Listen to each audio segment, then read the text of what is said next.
اللہم صلی علی سیدنا مولانا محمد وعلی آلہ وصحبہ بارک وسلم۔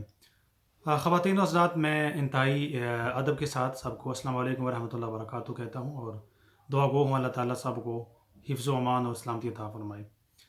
پچھلے دنوں ایک بہت اہم مسئلہ اور ایک سوال گھوم رہا تھا، خاص کر سوشل میڈیا پر، کہ کیا ٹیلی ویژن پر یا آن لائن تراویح، جمعہ کی نماز یا کسی بھی نماز کی جماعت جائز ہے؟ یعنی امام صاحب آن لائن ٹیلی ویژن پر ہوں اور جو مقتدی ہیں، پیچھے نماز پڑھنے والے لوگ مسلمان، وہ کسی بھی جگہ اپنے گھروں میں ٹی وی کے سامنے بیٹھ کر یا آن لائن اپنی ٹیبلٹس یا لیپ ٹاپ یا کمپیوٹر کے سامنے کیا وہ نماز پڑھ سکتے ہیں؟ یہ ایک سوال بنتا تھا۔ تو اس کا جواب جو ہے وہ میری نظر میں جو میری سمجھ ہے، میں انشاءاللہ حاضر خدمت کرتا ہوں۔ سب سے پہلے اس کا مختصر ترین جواب یہ ہے کہ یہ چیز جائز نہیں ہے۔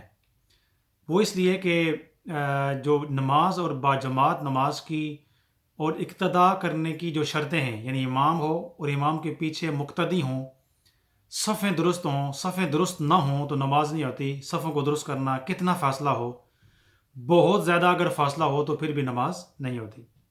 اس کے علاوہ صفوں کے اندر بہت زیادہ بلا شرعی عذر گیپ ہو تو پھر بھی نماز نامکمل ہوتی ہے۔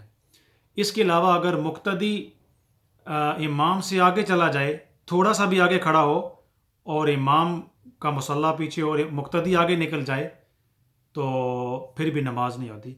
ساری جو شرائط ہیں اقتداء کرنے کی امام کے پیچھے، وہ میں یہاں پر اس وقت دہرا نہیں سکتا، لیکن چیدہ میں نے آپ کو یہ مثالیں دی ہیں کہ آن لائن اور باجماعت نماز ٹیلی ویژن کے اوپر یا کسی بھی جگہ آن لائن یا ٹی وی کے اوپر جو مقتدی ہیں، لوگ مسلمان جو پڑھتے ہیں، وہ چونکہ اقتداء کی جو ساری شرطیں ہیں وہ پوری نہیں ہوتی، اس لیے وہ اور باقی اور بہت ساری چیزیں، اس لیے وہ جائز نہیں ہے۔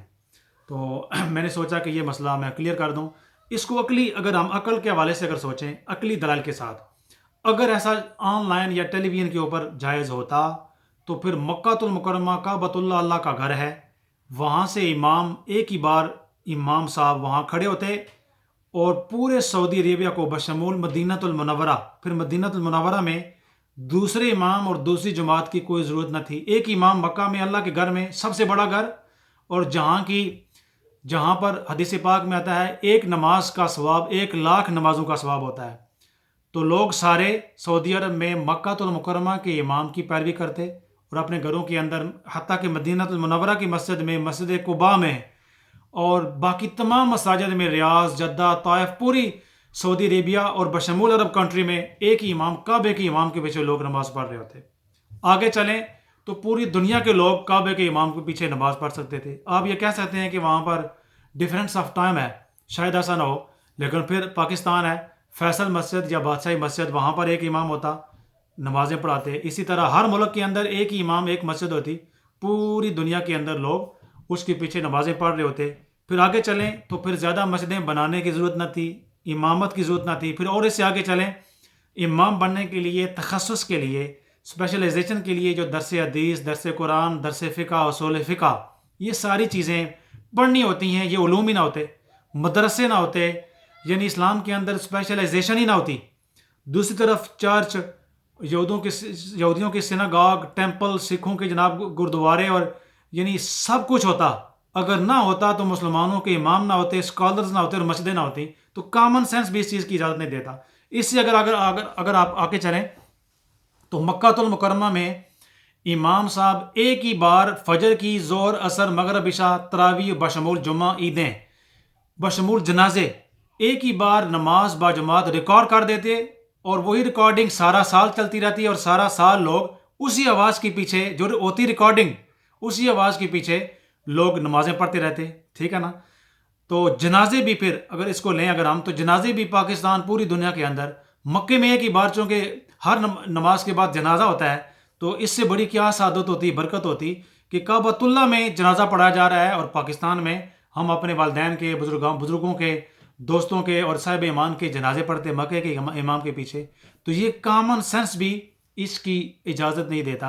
اور حدیث رسول صلی اللہ علیہ وسلم، نبی کریم صلی اللہ علیہ وسلم ہر علاقے کے لیے، قبیلے کے لیے الگ الگ امام بناتے، یہ حدیث پاک ہے۔ اس کے علاوہ اس کا یعنی یہ کس لیے ضرورت پیش آتی کہ آن لائن اور ٹی وی کے اوپر نماز؟ وہ اس لیے کہ اگر لوگ مسجدوں میں نہ آ سکتے، جیسے یہ کرونا وائرس کووڈ-19 کا خطرہ ہے اور یہ دوسروں کو لگ جاتا ہے، اس لیے لوگ کہتے ہیں کہ آن لائن پڑھ لیں، اور ایک بندہ فتویٰ دے رہا تھا، تو مطلب یہ ہے کہ یہ ضرورت اس کی پیش آتی، یعنی عذر ہے، شرعی عذر جان بچانے کے لیے.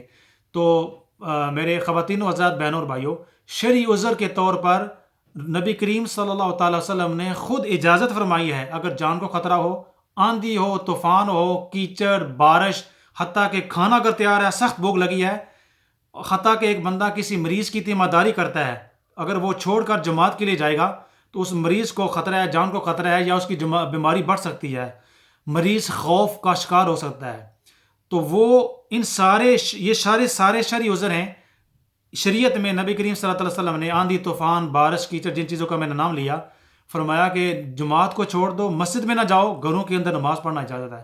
تو صاحب شریعت نے، نبی کریم صلی اللہ تعالی وسلم نے خود خطرے کی حالت میں یا شرعی عذر کی صورت میں یہ بالکل نہیں فرمایا کہ امام وہاں پر ہو اور وہاں ایک مکبر کھڑے ہوں. پرانے دور میں اگر انٹرنیٹ نہیں تھا تو مکبر تو کھڑے ہو سکتے تھے، ایک 100 گز کے فاصلے پر مکبر کھڑے ہو سکتے تھے، اور پورا گاؤں ایک ہی امام کے پیچھے نماز پڑھ سکتا تھا. یہ چیز پاسبلٹی تھی. انٹرنیٹ نہیں تھا، لیکن مکبر یعنی تکبیر کہنے والے بندے 50 60 100 گز کے فاصلے پر کھڑے ہوتے، کہتے اللہ اکبر اونچا اونچا، وہ سارے لوگ ہوتے.